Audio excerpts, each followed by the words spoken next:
You can see files, you can see applications, you can see icons, but you cannot see memory, yet everything depends on it. Memory is not the program, it is not the processor. It is stored electrical state inside the machine. When something changes, when a value updates, when a system remembers something, that change lives in memory. Execution only exists while it is happening. The processor performs work, then it stops.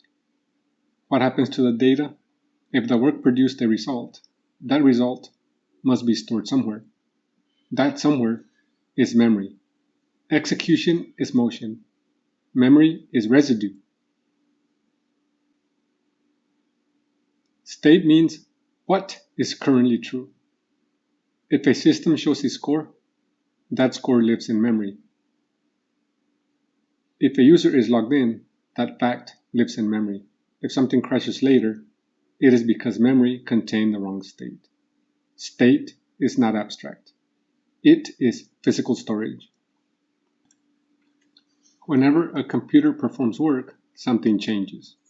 A calculation finishes, a score updates, a user logs in, or a setting is modified, but the processor cannot remember any of that. The processor simply performs actions and moves on to the next instruction. If the result of that work matters, the system must store it somewhere. That storage is memory. Memory is where the result of execution lives after the action has finished.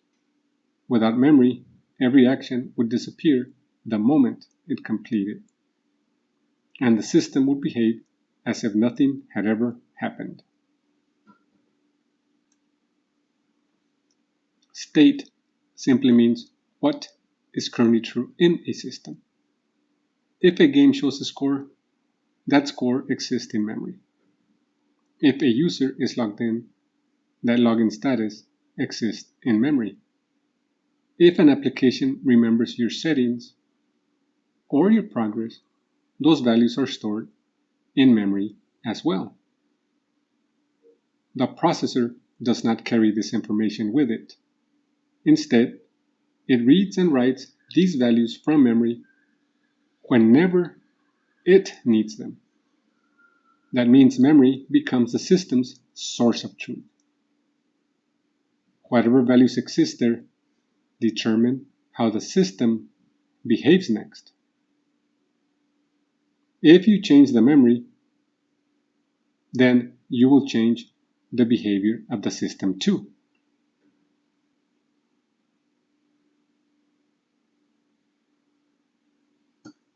Execution is a moment in time. The processor performs an action, completes the work, and moves on. But the results of that action do not disappear. They remain in stored memory. This is what allows the system to continue from where it left off. When the processor performs the next action, it reads the current values stored in memory and uses them to decide what happens next. The future of the system depends on what memory already contains. Memory connects one moment of execution to the next, allowing the system to maintain continuity instead of starting over each time. As systems grow more complex, it becomes easy to focus only on the instructions a program follows. But instructions alone do not explain behavior. The real explanation is always found in the state of the system. That state lives in memory. If a score changes, the value changes in memory. If a user appeared logged in, then that status exists in memory.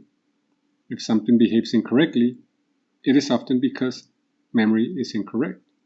This is why experienced developers learn to think in terms of state and storage. Whenever you want to understand how a system works, start by asking a simple question. Where does the state live? Start thinking in what exists now? Where does it live? How long will it live? Who can change it? Memory is the foundation of everything that follows.